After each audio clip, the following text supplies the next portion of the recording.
Sun Tzu, The Art of War, translated by Lionel Giles and read by Angus Cargill. Chapter 5, Energy. Sun Tzu said, "The control of a large force is the same principle as the control of a few men. It is merely a question of dividing up their numbers. Fighting with a large army under your command is no wise different from fighting with a small one. It is merely a question of instituting signs and signals.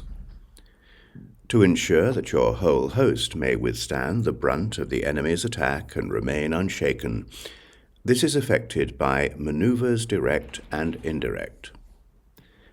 That the impact of your army may be like a grindstone dashed against an egg, this is effected by the science of weak points and strong. In all fighting, the direct method may be used for joining battle, but indirect methods will be needed in order to secure victory. Indirect tactics sufficiently applied are inexhaustible as heaven and earth, unending as the flow of rivers and streams. Like the sun and moon, they end but to begin anew. Like the four seasons, they pass away to return once more. There are not more than 5 musical notes, yet the combinations of these 5 give rise to more melodies than can ever be heard. There are not more than 5 primary colors, blue, yellow, red, white, and black, yet in combination they produce more hues than can ever be seen.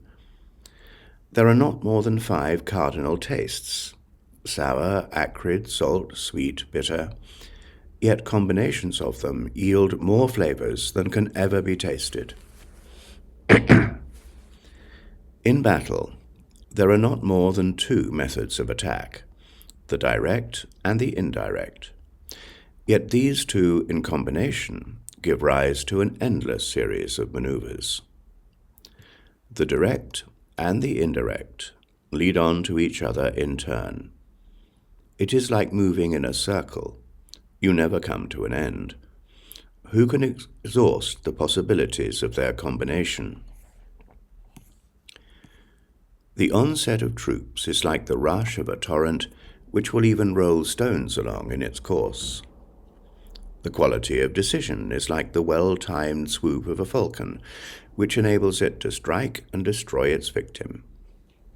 Therefore, the good fighter will be terrible in his onset and prompt in his decision.